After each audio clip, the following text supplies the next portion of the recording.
It's the weekend and you have financial questions that need answering. That can only mean one thing. It's time for Jill on Money, the show that takes the mystery out of your finances. Here's your host, Jill Schlesinger.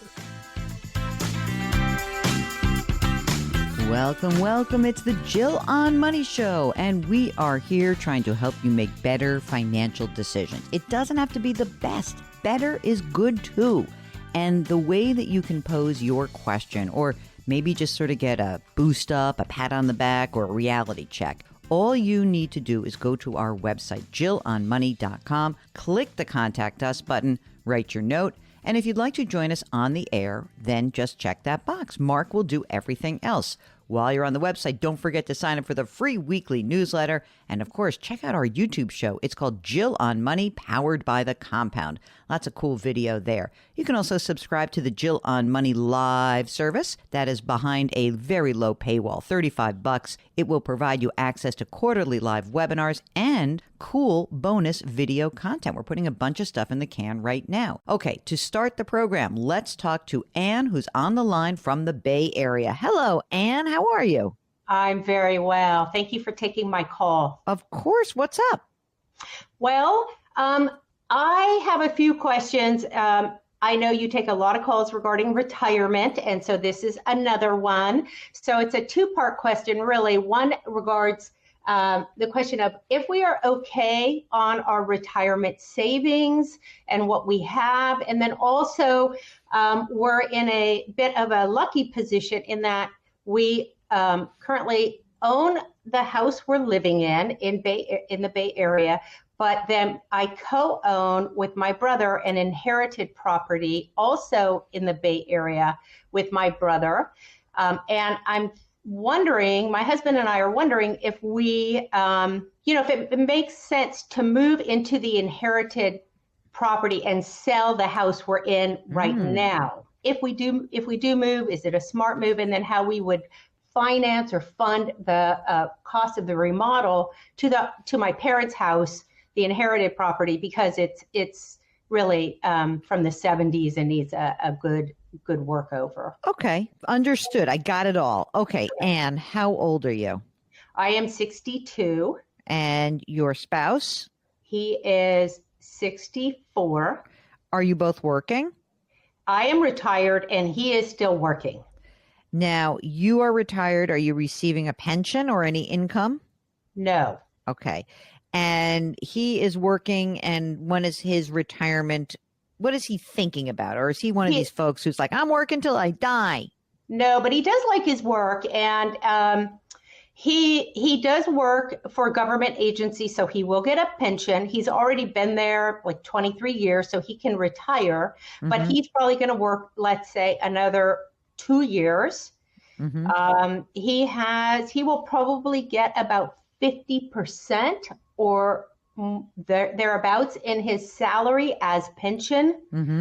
So what will that be in 2 years? What's his salary right now? Right now it's 160. All right. So worst case, we're talking, I mean, he'll get some cost of living adjustments, but let's just say that we'll say today, it looks like his pension would be $80,000 about. Right. Okay. All right. Great. That's awesome. Fantastic. I love him and I love his government work. Thank him for that. Tell us about the other assets that you guys have accumulated. So we have a total. I'll give you the total, then I'll just break it down into three buckets. Okay. And it's all in a brokerage account. It adds up to about $3.5 million. Mark, hang up the call. We're done. We're done. Okay. No, I'm just kidding you. Okay. In the brokerage is about $940,000. What's my second bucket? Inherited IRA. When did you inherit it? When did I inherit it? Maybe 6 years ago or so. Oh, so you don't have the 10-year rule. You can stretch this, right? Just because of the date of death? I don't know. I mean, my broker says I need to be taking minimum distributions. Okay, so whoever died was taking minimum required distributions already. Okay. How much is in the inherited IRA? $875. Whew. Okay. And then what's my third bucket? My IRA, which is about $1.6 million. And I presume this IRA is all pre-tax, correct? Yes. So that's a lot of moolah. Well done, yous guys. How much is your current home worth? If you check Zillow, the current house, the one we live in, is worth about 2.5 million, and we owe about 500,000. Mm-hmm. We did refinance, and our 15 on a fixed 15-year, it's 2.1. Oh gosh. I know.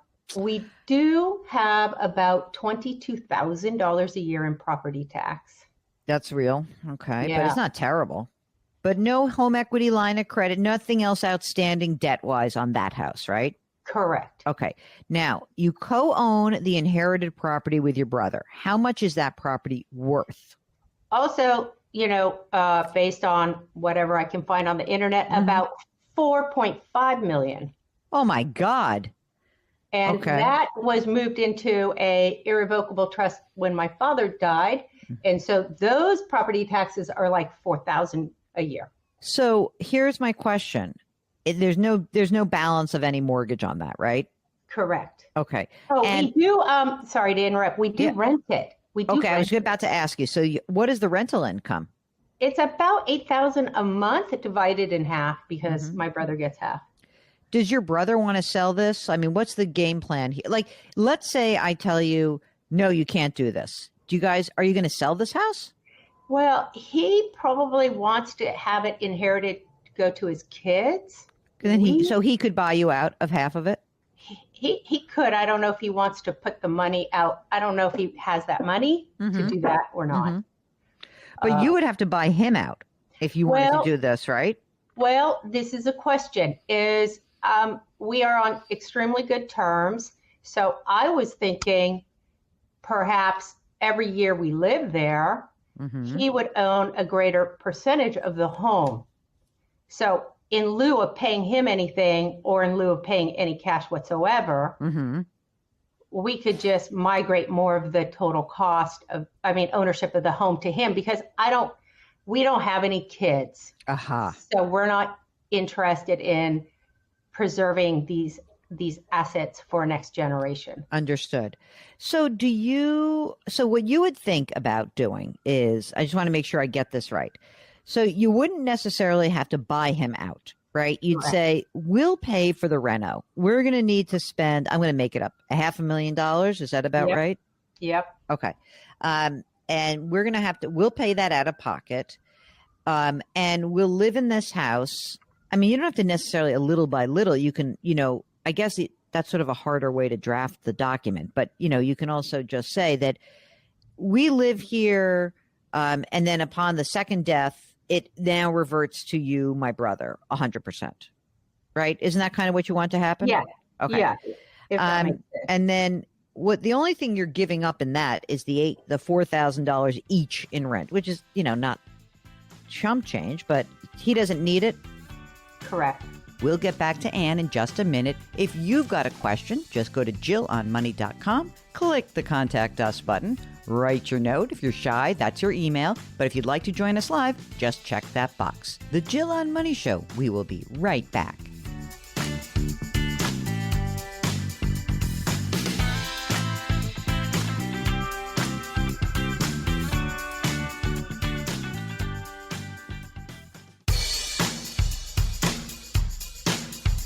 Do I invest here? Should I put my money there? Jill Schlesinger can help you. Back to Jill on Money.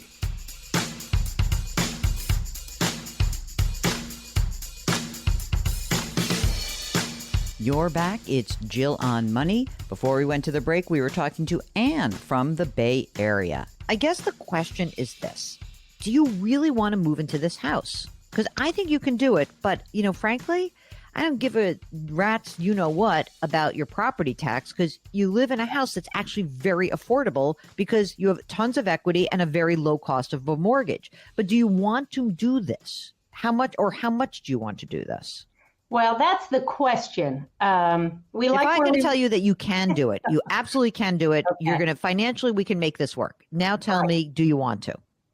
Okay, but before I answer that, can I ask you, we were thinking if we did it, we would use the proceeds from the home sale, Yes. fund the remodel. Yes.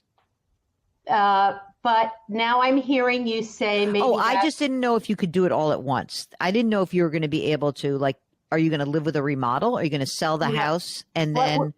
What we would do is we would probably, this is the theoretical, we would stop taking a renter a year before we wanted to move into the home. Yep. And remodel during the time we live in our current house, and then put our current house on the market. Yep. In the spring, and then move into my parents' house once it's finished. That's totally fine, but you still have to pay for the remodel. Yes. Right. Yeah. And so all I'm saying is there's an interim period. The reason why I was saying we're going to have to tap some money from something is that while you're living in your house before the remodel is done, you're going to be out of pocket $500,000. Why do you want to move into this other place? Well, that's what I'm trying to find out. That much different from your current place? That much nicer? Well, it's a good question, and it's really the core of the issue, I think, is where we live. It's a little far from most of my friends and family, which are closer to where my brother lives, in the same community as where we were raised, which is where this inherited house is. The inherited property is in a nice community. It's very, it's in Silicon Valley. It's smaller, even though it's still a large house. It's smaller than the one we have now. We've been living in the house we have now. We very much like it. It's a little bit more like a ranch. So it's a big property. And as we get older, we're thinking it might be nicer to have, just less to manage. So it'd be a bittersweet decision, but it seems like it might be. It's probably the right. It's kind of like it's probably the better decision, even though it will be hard to do it. Either decision will be hard. Okay. Yeah. All right. Let's presume you're going to do it. You can totally do this. Okay. Absolutely can do this. I mean, obviously, it all works better the longer. If your husband decides, like, you know what, if we're going to do this, I'm going to work until I'm 70. It's going to work even better. But it will work beautifully. You're going to need to make a decision about the financing of the construction. And the decision is going to be predicated also on what the actual rates are in terms of borrowing, because it could be that, we say instead of blowing out of some assets, maybe the better decision is we'll get a line of credit against our current home and we'll use the money. I don't think, because the house is in an irrevocable trust, did it then transfer out of the trust? Is it out of the trust now or still in a trust? I think it's out because both parents died. Yeah, so I think it's now just co-owned in your name. Yeah, exactly. So there is a possibility that what we could do is we could get a line of credit against this $4.5 million house. Your brother has to be okay with it. But I mean, essentially you'd pay that line. And again, this depends. Like if it's 2 years from now and we're doing this, all right, then, and interest rates are low and you're like, hey, I can get a line of credit for 4.5% or 5%. That may be better. That may be a better option for you than blowing out of your brokerage account assets and incurring a big taxable gain. We'll have to see, but there's plenty of money here. I think the biggest issue that I am hearing is not a financial one. You have a plenty of money. It is the documentation of how this asset will then move to your brother. That to me is like the biggest challenge, that you're going to need an estate attorney to help you figure out how to paper this deal so that neither you nor your husband is in a situation where you can't be in this house. And you shouldn't be, and that I think that what your brother would want to happen, I'm not sure, is that he would want there to be the successor to be him, or if he has died, his kids, or maybe he wants to go directly to his kids, but he has to make that decision, and you guys have to go to an attorney together to make this happen. Yeah. Does that seem scary? I think it'll be fine. As long as like you're actually basically saying to your brother, hey, I'm giving you $2.25 million of my assets to you. Otherwise, it would go to charity, but you're going to get it anyway, or your family's going to get it, and I'd rather do it now. And I bet he'd love that. Yeah, I mean, right now, I think because it's an inherited property, doesn't it by default either, unless he's changed his will, either right now, if I die, the whole thing goes to him and vice versa. Yeah, but you're doing all this upgrade of work. Right. And I think that, I'm not sure, but I think that I guess you just have to make sure this is papered properly. Yeah. That's all I'm going to say. Right. That we just know that. Right. And do you think it's worth, in terms of the value of the home? Again, I have really excellent relations with my brother. I could move into his house if I needed to, but if he died, I want to make sure before me, I just want to make sure, some pesky niece isn't going to kick me out. Correct. That's exactly what I'm thinking as well. I mean, I know you love them all. If you decide to do this, the number one question will be, from what pot of money are we paying this $500,000? It's a short-term pot of money, remember, right? Because we're not saying that you need this forever. And what I'm hoping is that maybe the interest rate market helps you a little bit, maybe it doesn't. The question becomes, where do I pull the money from in order to do the remodel? And then as soon as I sell my home, it'll be moot anyway, because I will have spent, if it's a loan, I pay it back immediately.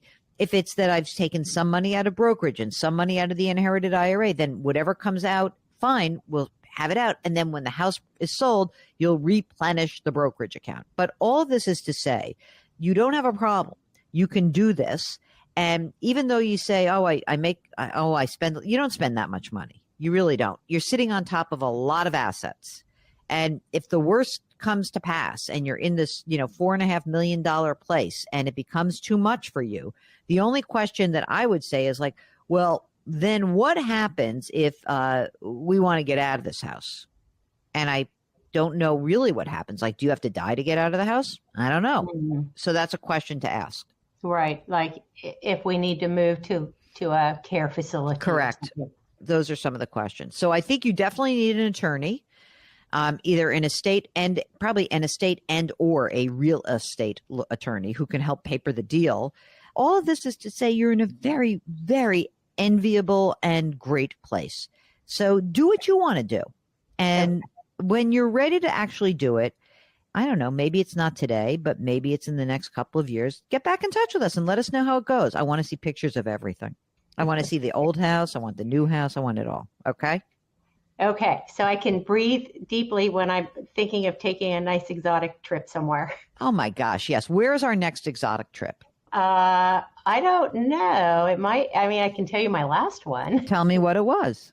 Antarctica. How was that? Oh, mind blowing. Mind blowing. Have you done, okay, so let's do the other side of the world. How about Africa? Have you done a safari yet?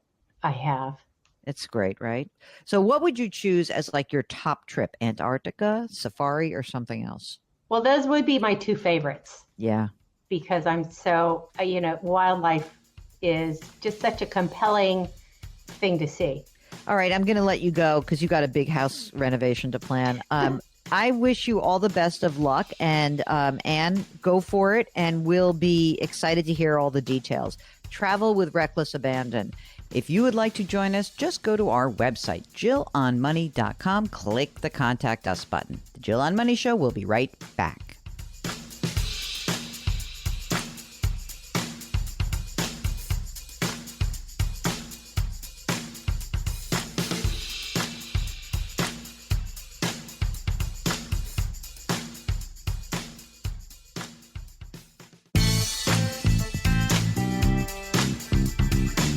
Back to Jill on Money, where Jill Schlesinger helps you take the mystery out of your finances.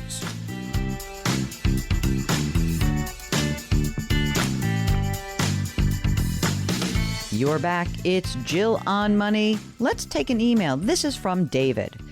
He and his wife are 30 and 31 respectively.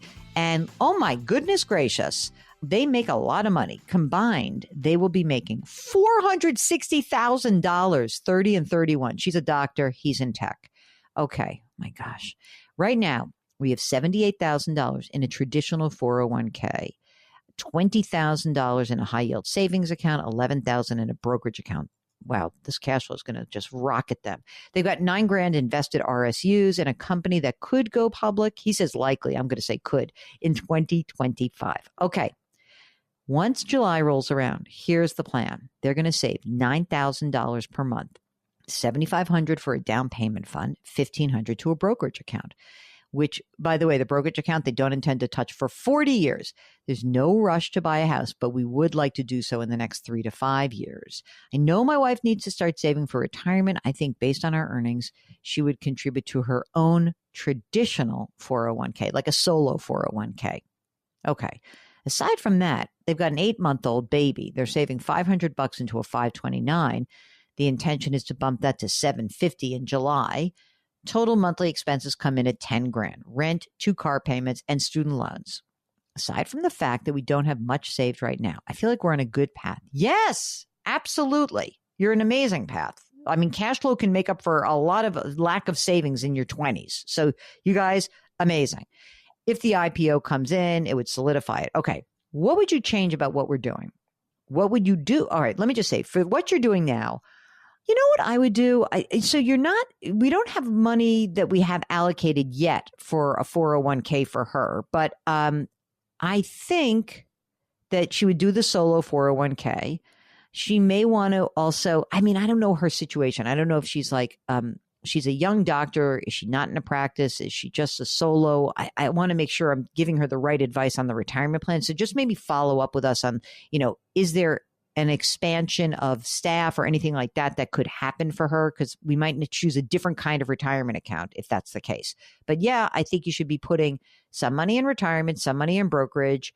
I think it's like a little bit too much. I might split it up differently. If you have $9,000, let's say that we're really talking about, let's call it $10,000 a month, because you're already doing the 500 in the, I think you would do $1,000 in the 529. Okay. I would shift it. I don't think I would do 7,500 in a down payment. I think I would just split it. I would say whatever you're going to have, you put $1,000 a month into the 529, and whatever else is left is split between the down payment fund and the brokerage account. I think that's right. If you're not going to buy a house for 5 years, I kind of like the down payment fund would be sitting in cash, and that'd be hard for me to do. So that said, you could make a few little, like that's like a little bit of a tiny change, right? On the edges there. Okay. Now, if you have the IPO money, the question is, my plan has been to hold the shares for 5 years with the intention of selling at some, but you know what? Okay. Here's what I think. If the IPO happens, I would never hold on to the shares. I would sell a good chunk of it and get some money off the table. I never think that holding on, it may be the best thing in the world, but like, wouldn't you, why not sell half the shares? Get the money. And if it's still there, then yeah, okay, fine. But like, I don't think you should hold on. I think that's too risky for me. Okay. Speaking of which, Jamie writes that they've got too much of their net worth in a single stock. How do I diversify considering tax implications? We live in California, married, early 50s. We're both W-2 employees with pensions, 401ks, 403bs, 457, 2 teenagers, small 529s. Barely any cash, $50,000. House is worth $900, mortgage $260,000 at 2.375%. The one stock represents half of their net worth. How do we sell and diversify? Okay, I've talked to financial planners that want to sell me products or just talk investments with no consideration of taxes. Also want to make sure we leave as much as possible to the kids. With pensions, 401k, Social Security, we really don't need any extra money to live on. Can you help or point me to the right type of advisor to assist? One of the things that I always think, I know that there are a lot of products. There are products where people will say like, well, let's use option strategies and let's do complicated derivatives. But maybe it's really the simplest idea, which is this year and next year, we understand that your capital gains top bracket is 23.8%. I'm putting on like my Ed Slott hat. And maybe what I would do is I would say, maybe I should just bite the bullet and pay the capital gains of 23.8% plus whatever California is going to charge you and take some money off the table, and then be able to take some of the money, the proceeds, put the money into the 529 accounts, let them, I know they're 2 teenagers, but that's a great tax planning, a tax accumulation vehicle. and be done with it. So that's one idea. If you are charitably inclined, another idea would be to establish a charitable trust where you would take some of this low basis stock, contribute it into a charitable trust. You could have one, your wife can have one, and you get a really big tax benefit from doing that. And then the money goes into that trust and you can give the money out. You could donate it over time. So that's another idea. In terms of an advisor, I don't know if you're in Northern or Southern California, but I'm going to have Mark follow up with you with the name of a guy who I think is a very smart advisor. You know, it's good to just talk to somebody, okay? This is from John, who says, my wife is 30 and I am 34. We live in Ohio and we're going to be moving to a much higher cost of living state. Wah, wah. They make a combined $91,000. They rent, oh my gosh, their rent's $1,000 a month. No wonder they're able to have low rent. They've got a ton of money in retirement, $140,000, $34,000 traditional. The rest is Roth. No pensions for us. Question. Is it okay for us to press pause on retirement for a year or maybe two so that we can start saving for a down payment? Ideally, we would like to have $100,000 or more by the time we are ready to move. I mean, I wouldn't put zero in. I think I would probably, maybe you could reduce it. I wouldn't go zero. I would at least have as much to get a match. And I need to know how much we're really trying to save for house-wise, like $100,000 as a down payment. Is it really going to be enough? I mean, I think it's fine because you're young. I don't really have a problem with it. Jill on Money. We'll be right back.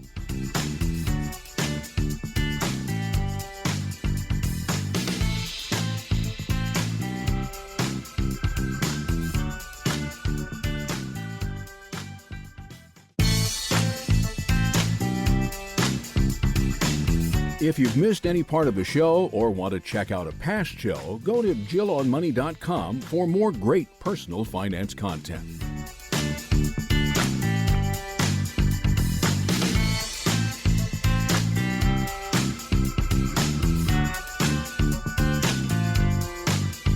You're back. It's Jill on Money. This is the program that takes the mystery out of your financial life. And if you've got a question, all you need to do is go to our website, JillOnMoney.com, and click the Contact Us button. While you're there, you'll see all of our content. It lives there. We have a blog. We have 2 podcasts, and we can link you to them very easily. There are videos, there are resources, and of course, there is the free weekly newsletter, comes out every Friday. It's such a great way to prepare for this weekend show. It really is. Kind of gets you caught up on what you may have missed during the week. And if you are shy, remember, we love to read your emails. Just give us a bunch of details so I don't have to say, oh, follow up with us. Right now, here's an email from Maria. Her mom's going to be 76 this year, and she lives in the state of Washington. About a year and a half ago, my father passed away suddenly, and I've been assisting mom with getting her finances in order. She has vacant land that she inherited, and she would like to sell. She co-owns this with her sister-in-law, 50-50. Her sister-in-law's son, my mom's nephew, would like to purchase the land. And sister-in-law has offered to pay mom $150,000 for the property. They estimate they could sell the land for $300,000. My mom and I feel like this is a fair price. I think the cost basis for the land would be about $67,400, which would mean a capital gain of $82,000. I'm concerned how this will affect her tax bracket and Medicare premiums. In 2023, she sold another property that she co-owned with her sister-in-law, and that was a big tax bill. I'm concerned it bumped her to the next bracket for Irma, which will in turn reduce her Social Security benefits. Her sister-in-law mentioned we might want to consider doing an installment sale and spread the sale out over a few years. I think it sounds like a good idea, but not sure how this works or where to start. Okay, what I would do is I would talk to an attorney. That's what I would do, because I don't think you need, you certainly could get a fee-based fiduciary for your mom. That's a great thing to do. You can go to the National Association of Personal Financial Advisors, or NAPFA, NAPFA.org. But I think you would go to a real estate attorney to help you determine the best structure for making sure that the money comes in. I also just want to be clear that I know that the paying extra for your Medicare or for her Medicare drives people completely nutty. On the other hand, it would be for a year or two. And it's not she's going to have a lot of money, right? And if she's, going to pay, I don't know, $5,000 a year, $5,000 for a year, she still has all that proceeds from the sale. So it's not terrible, but yes, I would explore this structure with a real estate attorney. Okay. This question is from Donald, who's looking to set up his kids for the future without them even knowing. He is planning to open would like to open a Roth IRA for a 5 and a 6-year-old kid, two kids. His father owns a business, and he said, well, this is a great idea because I will put them on the payroll and there will be earned income. Many simple things they could do there to earn some type of income. I'm imagining how awesome it would be to start this while they are so young. Is this the best route? Am I crazy? And I'd love to know what you think. I don't love first of all, you cannot put a 5 or a 6-year-old on a payroll. They're not going to do anything. I think that's not okay. Okay. So here's the thing. No, don't do that. But what about, can't you just put money into, put a bunch of money into 529 accounts? And if you get up to 35,000, that's the beginning of their Roth IRA, or just open a brokerage account. Okay. Side note. At what interest rate would you consider putting extra money towards a mortgage? Asking for Mr. and Mrs. Anonymous, of course. Extra money towards a mortgage. It depends on how much cash flow you have and how much cash you have. So I would only put extra money in, probably if you have over a 5 or 6, probably a 5% mortgage, but only if you already have liquidity. If you don't have liquidity, then don't do anything. Okay, and last question from Jennifer, who says, I've seen your segments on CBS many times, and I've often wished I could talk to you about my financial situation, but I'm a small fish in your big pond, and I don't think it would be possible. What do you mean? We're doing this. We're doing it right now. To make a long story short, Jennifer writes, I've been going through the quadro part of my divorce for many years. Quadro means, gang, it's a qualified domestic relations order. It is what happens in a divorce to get a retirement assets moved from one spouse to the soon-to-be ex-spouse without any tax event. But when you get that quadro, it hasn't been taxed yet. So whenever you take it out, okay, you get taxed on it. Okay. The more I try to educate myself, the more I get confused. And now this says, today I received a letter saying that I'm entitled to a small payout, but will lose 20% of taxes unless rolled into an IRA. I need the money. My rent just went up by $500 a month. My daughter needs help, and this money is a blessing I was not expecting, but I hate to lose so much of it. Is there anything I can do? Well, if you want the money, you got to pay tax on it. That's the deal. The most important thing, Jennifer, is I don't know how old you are, but if you are under the age of 59 and a half, there could be a tax consequence that is not just you pay the tax, you pay the 20%. You could actually be subject to a penalty. So that's number one. Number two, if you need the money and there's some sort of hardship, you may be able to escape that 10% penalty. But if you actually just want to pay the tax and move on, that's fine. But we really want to know a little bit more about your situation. If there's other money, what's going on with your daughter. So if you just have to pay tax on it, it's fine. If we can avoid a penalty because there is some sort of hardship that's going on, even better. Okay? The Jill on Money Show will be right back.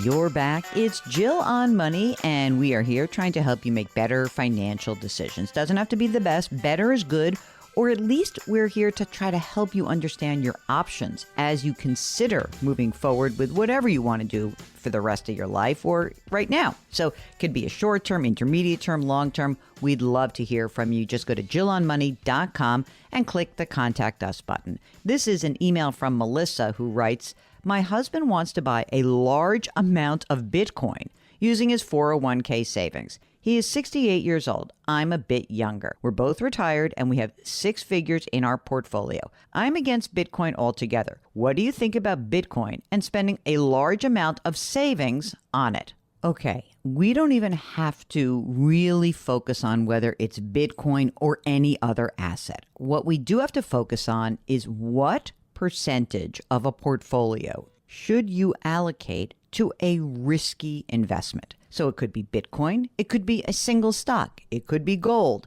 And when I think of it that way, I go back to my own little rule of thumb. And this is really something I developed when I used to be 100 years ago a financial advisor. That at that time, people were talking about, oh, I want to buy a .com stock. I want to do this. And I said, okay, no problem. Let's limit the allocation to somewhere between 5 and 10% of your total invested portfolio. And I think if you do that, you can kind of keep yourself out of trouble. So this is a nice negotiation, Melissa, to have with your husband to say, hey, no problem. Let's just put 5% in. And then if Bitcoin goes to a bazillion, you get to participate. But if it goes down, we don't have to worry. I hope that helps. And of course, feel free to get back in touch with us if you want to follow up or your husband wants to debate the merits of Bitcoin with me, which I really don't want to do. Okay, so if you've got some sort of investment question, or maybe you and your spouse have different measures of how risky you want to be, get in touch with us. We can help you out. Go to JillOnMoney.com and click the Contact Us button. Complete the form. Check the box if you want to join us live. Jill on Money. We will be right back.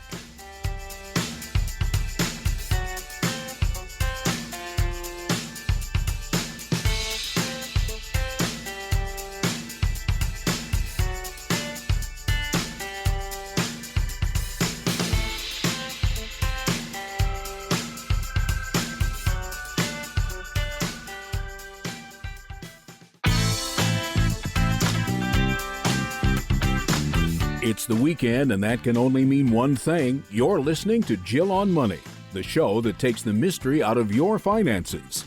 Here's your host, Jill Schlesinger.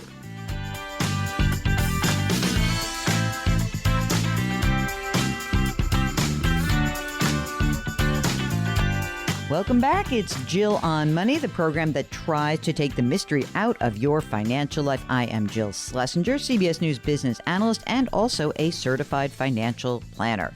And this is a program that attempts to kind of really look at what's going on in your life, not give you some rule of thumb, not give you advice that's for everyone, for you. And the way you can get that direct feedback is by going to our website, JillOnMoney.com.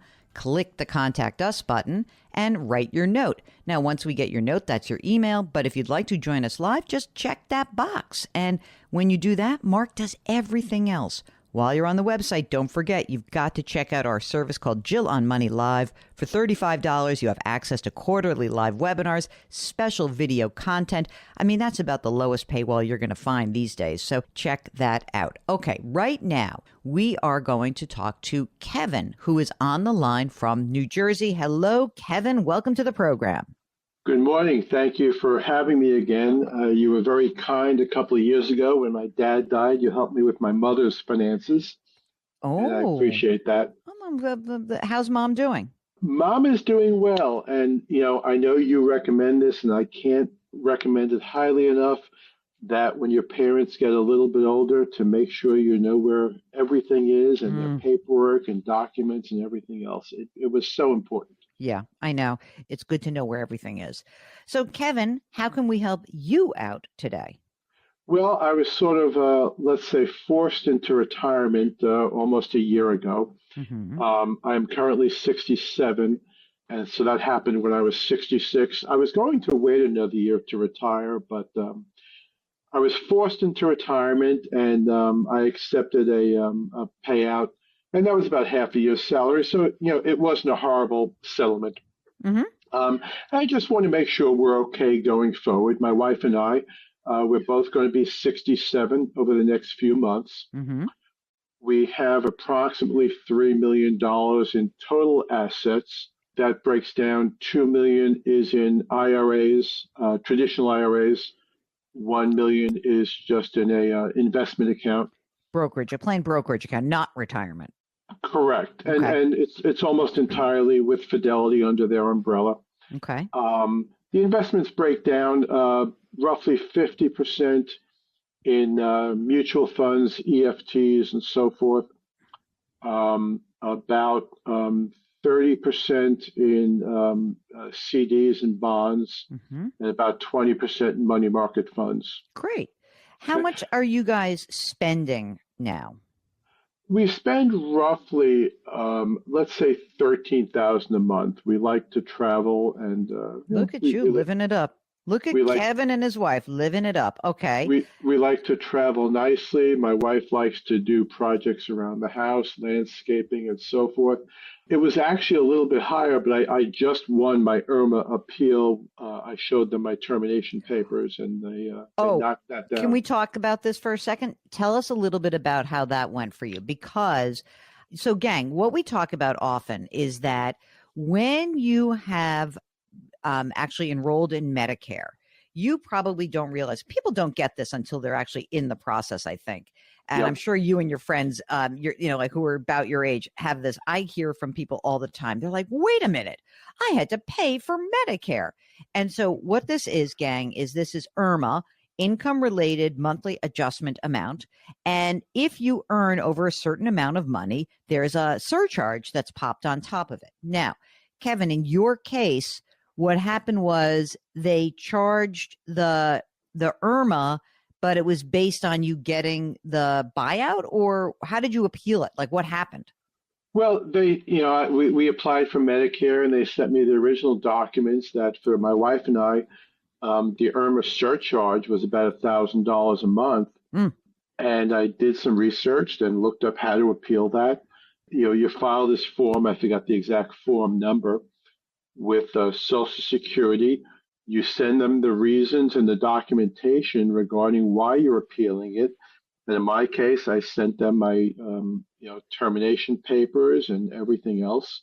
And it did take several months, but we only recently meeting a couple of weeks ago, finally got a notice from them that they agreed with our determination, and they knocked our Medicare costs down to the minimum. I forget. That's amazing. That is hundreds. what a great outcome. But it does take persistence for sure. There was some going back and forth, and you have to be persistent and fill out the forms the right way and so forth. So it did take some time, no question. Oh my gosh. Well, congratulations on that. So you have not yet filed for Social Security, right? Well, that's right. Well, we actually, my wife did turn 66 and a half this month, so we filed the paperwork back in January to collect hers. So hers is going to be about 32,000 a year. Okay. And what about yours? It was recommended to me to try and wait till 70. Mine will be 58,000 a year at 70. Mm-hmm. And do either of you have a pension? No. Okay. So what are you living on right now? You had the half a year of salary, but are you pulling money out of your cash, your money market account? Correct. We pull money out of the money market account each month, Mm-hmm. to support ourselves. Mom is relatively self-sufficient. She's got funds. She's in assisted living, Mm-hmm. which, in this area is very expensive. Oh, yeah. Sold her house and so forth. And, she's pretty self-sufficient for another few years. She's going to be 89. If she goes past another few years, we'll have to go the Medicaid route. So she's pretty self-sufficient. Mm-hmm. Our son is 31. He is an independent photographer, and he's sort of self-sufficient. Okay. I got you. You help him a little bit, but not on a regular basis? Correct. Okay. A little bit here and there. So how much money is the total in the money market right now? The money market is roughly 530. Okay. When did so you got bought out, did you get a lump sum payment or did you get it stretched out? In other words, is all of the severance done at this point? No, it was done in calendar 23. It's Mm-hmm. all done. Okay. Now, I had a little consulting income also last year, about 75,000. Is that going to continue? Well, I haven't had any yet this year. I've had some calls here and there, but the calls I'm getting are for people who want a project, want me to do something 5 days a week for a period of months. Yeah, you're like, no thanks. And I'm like, how about 2 days a week? So How about 2 days a week for 3 months? Can we get to that? I'm really efficient. Yeah, exactly. I'm sort of enjoying my retirement. Mm-hmm. Yes, I would definitely consider something 2 days a week. I'm doing some volunteer activities, which is somewhat fulfilling. But I would do something a day or two a week, but I Okay. just haven't found it yet. So I could have some 1099 income this year, but I may not. We'll get back to Kevin in just a minute. Hey, during the break, here's a great idea. Go to JillOnMoney.com, that is our website, and just bookmark it. That way, whenever you have a question, it's there for you. The Jill on Money Show will be right back.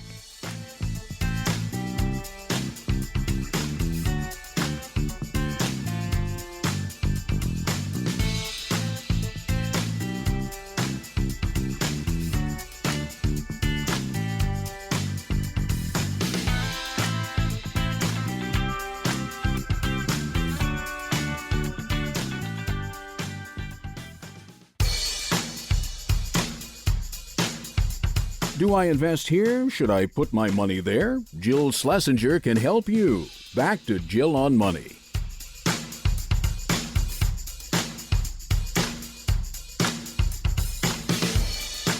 You're back. It's Jill on Money, the program that is trying to help you make better financial decisions, trying to help lay out the different options that exist for you given your circumstances.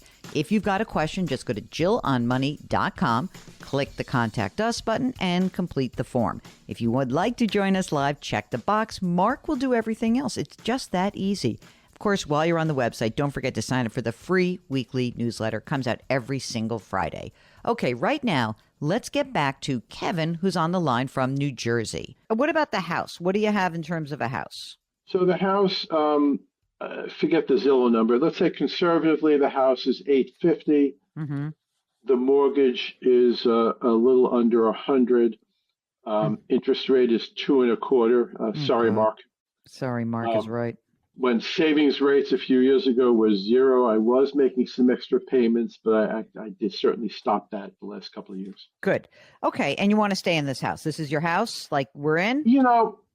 We're in it for now because Mom's assisted living is 10 minutes from here. Yeah. I think over the next, X number of years, if Mom passed, we might look to move somewhere else. But right now, we're here, let's say, for at least the next 5 years or so. Okay, fair enough. And is there any other asset that we have not covered? Any rental property? Any I got some Bitcoin in the drawer? Anything like that? No, but the big question is, $2,000 a month of my spending is for a universal life policy. What? Why? Okay, it's $1 million policy. Yeah. And so one question is, do I need it? Now, I am not insurable. I have a chronic disease that I will not die from. The saying is I will die with it, not from it. But you're uninsurable. I'm uninsurable. Okay.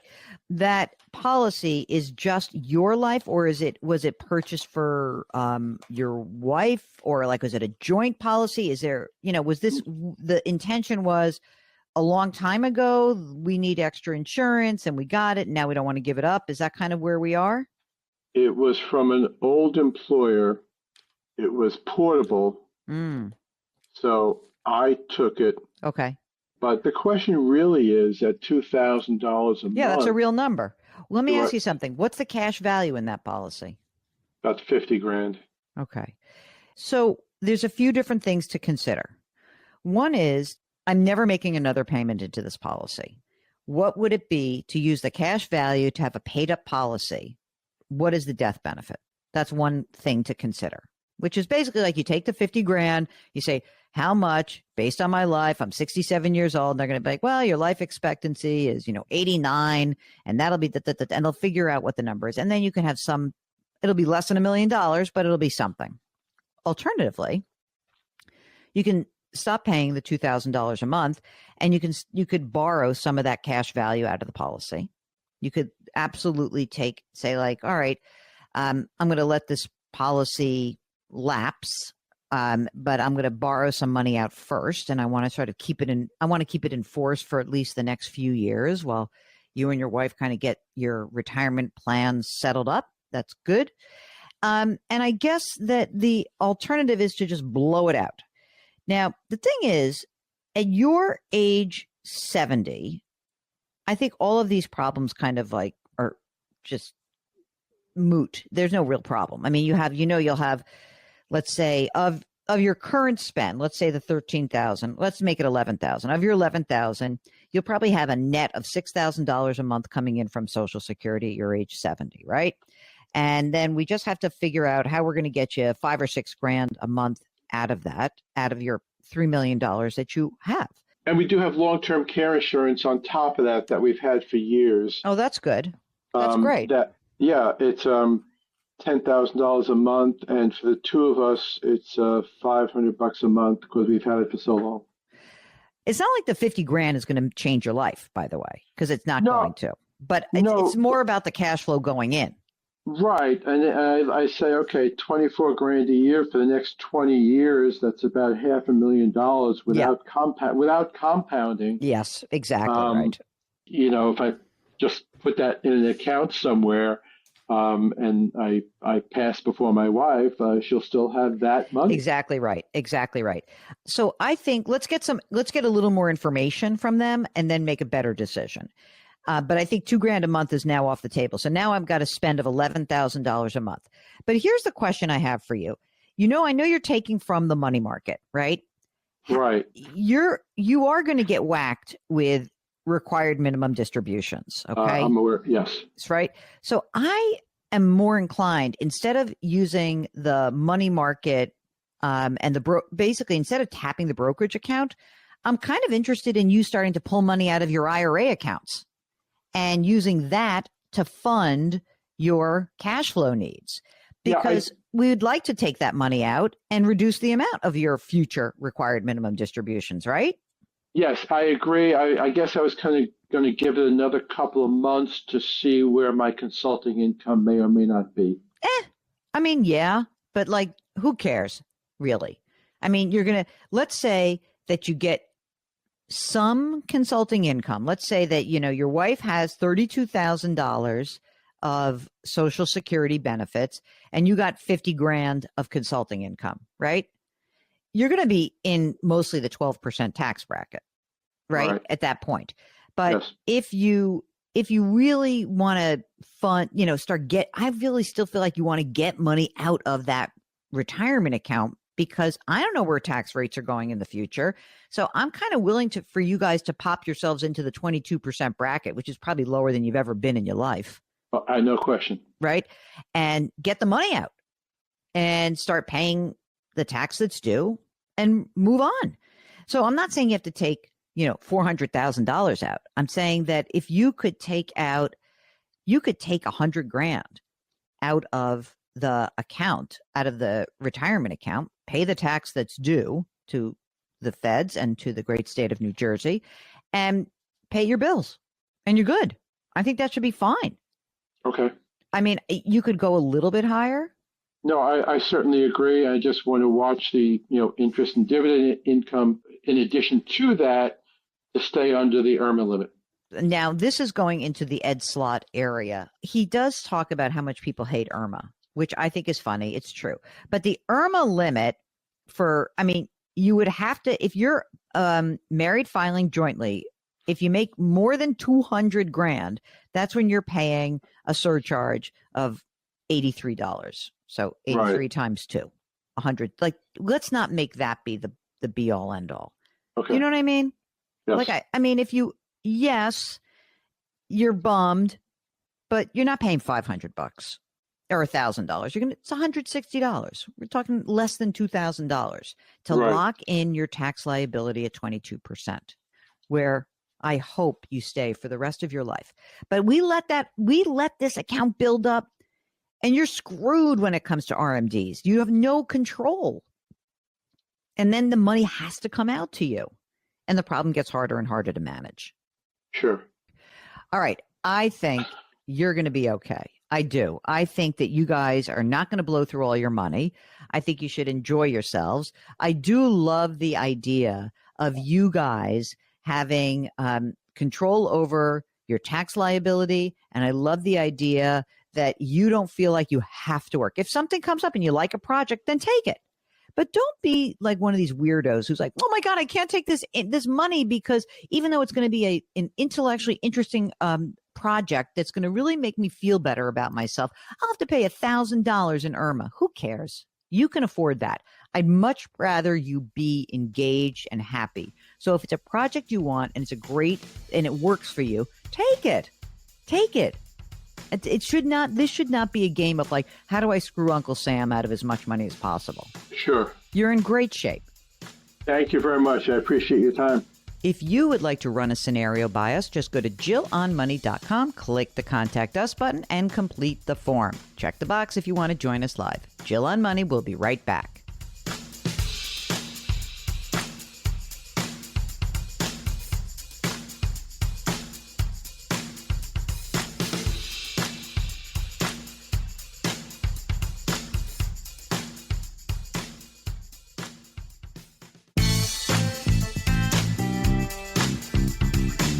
Back to Jill on Money, where Jill Schlesinger helps you take the mystery out of your finances.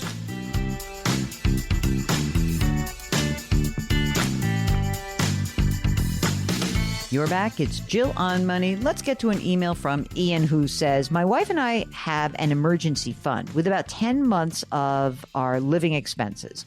The emergency fund is in a bank savings account and the interest rate is, you ready? 0.02%. Oof. Is there a better place to park that emergency fund to keep it protected, accessible, and also put it to work for us? Absolutely.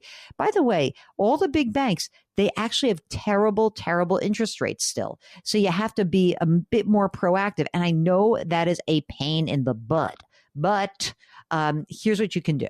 First of all, you can buy a CD with like a few months of that. That's one thing. You can just keep it at the bank.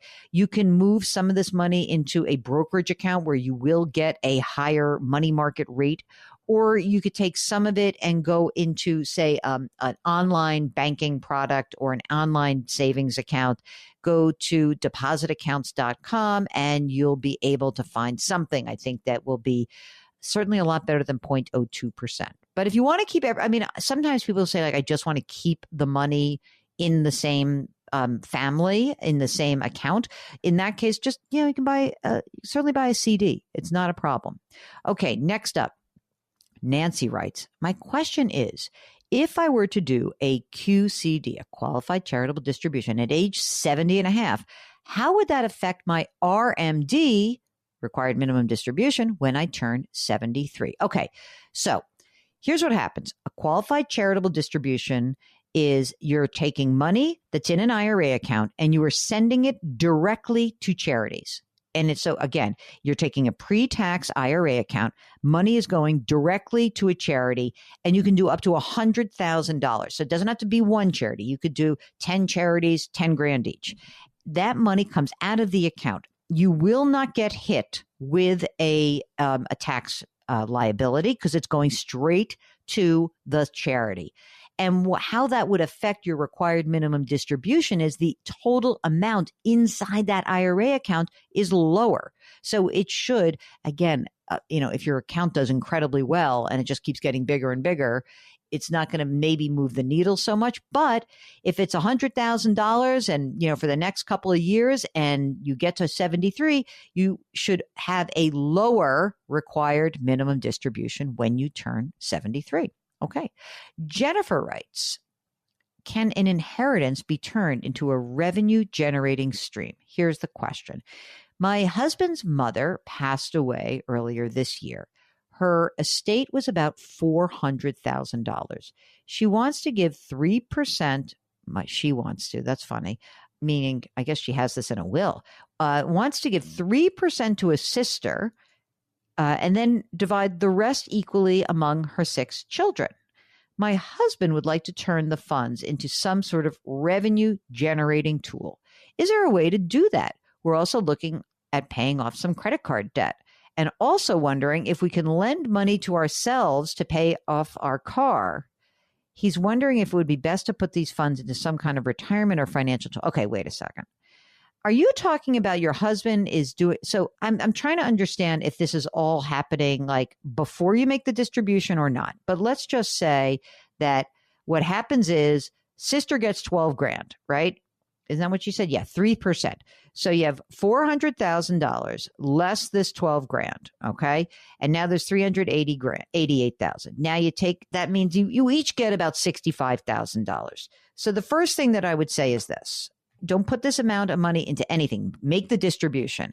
So if you have $65,000 and right now, out of that $65,000, your absolute number one priority is to pay off all your credit card debt. So that is about 22.5. So you get your 65,000. I'm doing simple math, and we're going to pay off your credit card debt, which leaves you with $42,000. Then you're going to, instead of lending yourselves money, take $15,000 and pay off your car loan. Now you are left with $27,500. That money should be used to, number one, make sure that you have an emergency reserve fund. I bet you don't, because you have credit card debt. Number two, we can look at maybe putting some money into a retirement account. But the real issue here, Jennifer, is that you guys have to look at what your needs are. And I think that you really have to be clear that this money is kind of a gift, and we have to figure out why is it that you're in credit card debt. And I'd love to have you follow up with us. Okay. This is from Nora, who says, I am the trustee of a trust that my father established for his 6 grandchildren. Okay. 5 are young adults. 1 is 14. The trust should pay out in 5 years. Okay. So it's $750,000 with Vanguard in 3 funds. He was a do-it-yourselfer. Okay, I'm not scoffing. She says, don't scoff it. No problem. 300 grand in a target retirement 2030 fund, 400,000 in a target retirement 2025, and $40,000 in a treasury money market. And Nora says, I use this to pay the trust federal and state taxes. Do you have any suggestions for how to prepare to eventually distribute these assets? Should they be split into 6 accounts now? Should they be sold, bite the bullet, pay the taxes, and buy different funds? Is this too complicated for a do-it-yourself, or should I consult a tax expert or a financial planner? Well, I mean, it's not complicated, okay? So the trust has got a 5-year time horizon, okay? And that means in 5 years, we are going to make distributions to 6 different accounts. And the young adults, they get theirs. It's not like you're withholding it. It's just going to get paid out. And then in 5 years, your 14-year-old is going to be 19. So I don't know if there's any stipulation about when that kid gets the money. You know what I mean? Like sometimes they stipulate that it's 21, 25. Okay. But that said, I don't think you need to do something that's so different. You could, but nothing bad's going to happen here. It's just that when you get closer to needing this money, you'd want there to be less risk. The only reason that I would consult a CPA is to understand what is the tax liability when the trust pays out. Should the trust pay the taxes on the gains, or should you distribute the funds to the heirs because their tax bracket will be lower than the trust tax bracket? Got a question? Go to JillOnMoney.com. We'll be right back.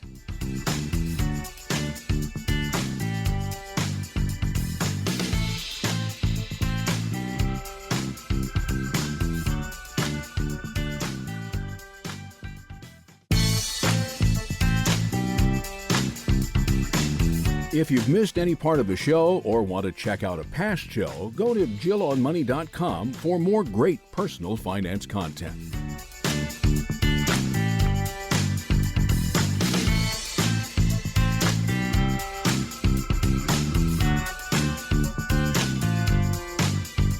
You're back. It's Jill on Money, the show that's trying to help you make better financial decisions. If you've got a question, just go to JillOnMoney.com and click the Contact Us button. While you're there, you'll see all of our content. It lives there.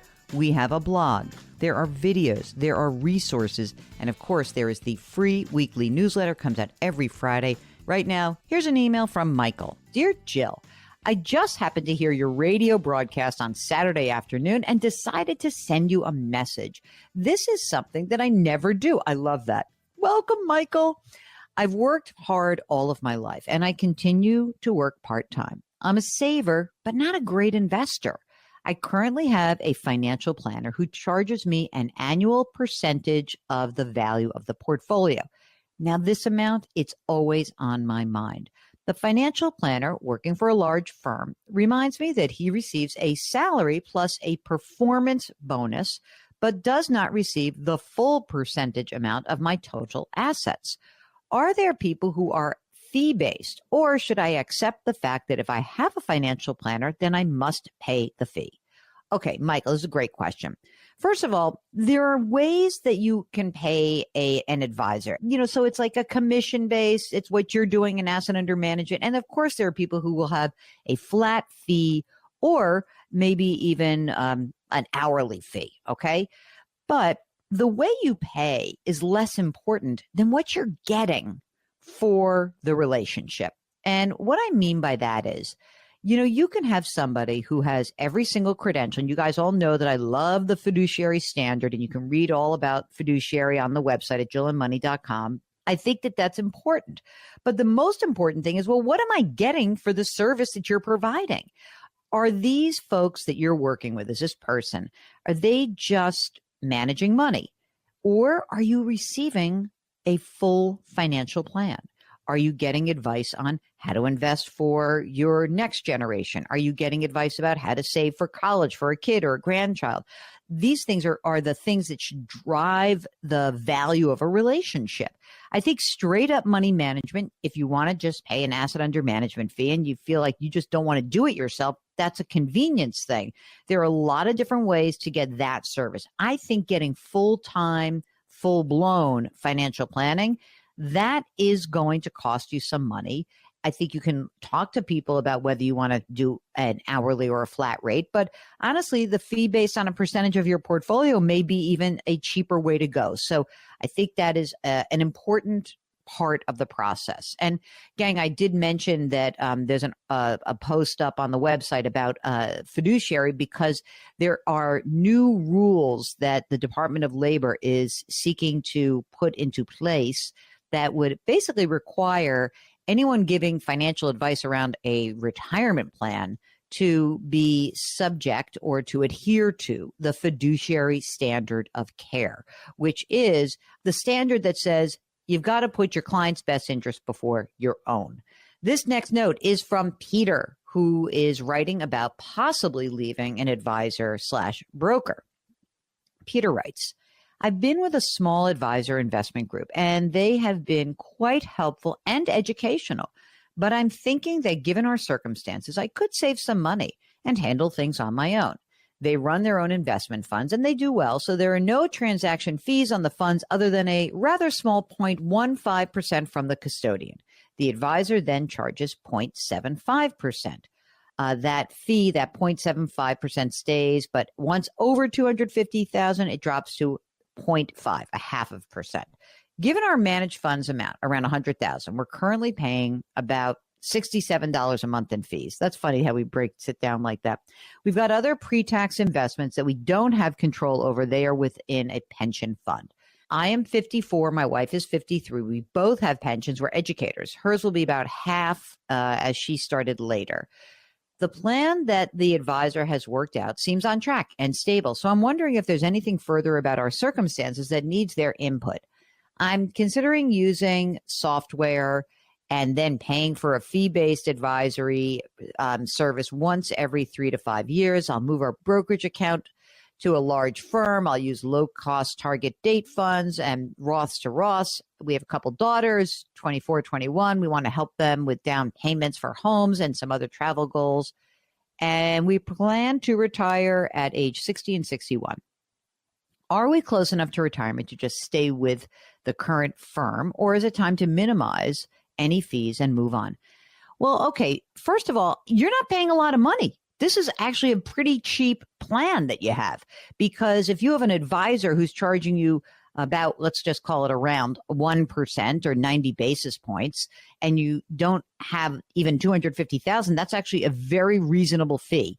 That said, what I'm interested in understanding is, what is it that you think that you could be giving up? Are you giving up? You said they've been quite helpful and educational. Might that be something that's helpful to you in the future? Might they be educational to you in the future? Do you really trust yourself to do this yourself? If you do, then sure, you can go off and, you can open an account at any large firm where you can buy cheap index funds and exchange traded funds. And you can always make the decision later on to do something slightly different. I'm not seeing some huge problem about this. I don't think the fees are that expensive. So I don't know. I'm not feeling like there's urgency one way or the other. And if you feel like you're ready to do it yourself, that's fine. That's totally fine. It's the Jill on Money Show. We'll be right back.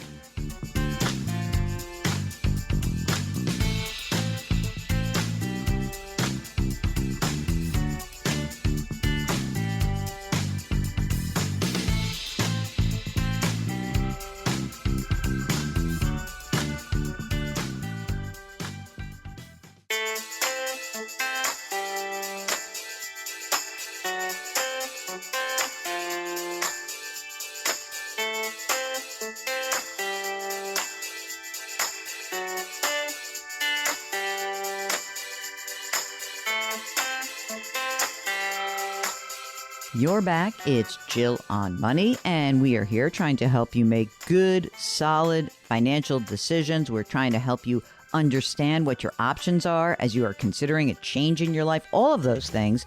If you've got something going on, just go to our website, jillonmoney.com. Click the Contact Us button, and of course, check the box if you would like to join us on the air. We do read emails, so don't worry if you're shy. That's not a problem. While you're on the website, don't forget to check out all the content that lives there. There's the YouTube show, Jill on Money, powered by The Compound. There is a way to link to both of our podcasts, Jill on Money and Money Watch. And you can subscribe to Jill on Money Live. So that's where you have access to quarterly live webinars, special video content. It lives behind a very low paywall. For $35, you get all that stuff. Pretty cool, right? Okay, before we finish up the show, here is an email from Kathy, who writes, I have over $700,000 in my 457 plan. When I pass, will my beneficiaries have to pay income tax on it? Kathy, if this is a traditional retirement plan, meaning that you put money in pre-tax, none of it has been taxed yet. So whoever is the beneficiary of the account will have to pull the money out within 10 years and pay the tax that's due at whatever their tax bracket is at the time. So if you, for example, have kids who are in a much higher tax bracket than you, it may behoove you to take the money out and pay the tax at your tax bracket. But all things being equal, if you don't really want to touch the money, that's not a problem. Just remember that they will pay income tax on the money as they take it out over the course of the 10 years after you pass away. Okay, that is it. That is the program. I hope you've had a good time. We always have a good time with you guys, so thank you so much. Remember, everything that we do lives on the JillOnMoney.com website. Our music is composed by Joel Goodman. Mark Talercio is the executive producer and web king. And we do ask you to try to do something nice for someone else today. It's going to make that person feel good. It's going to make you feel good. Change your work, change your wealth, change your life. Thank you for listening. We'll talk to you next week.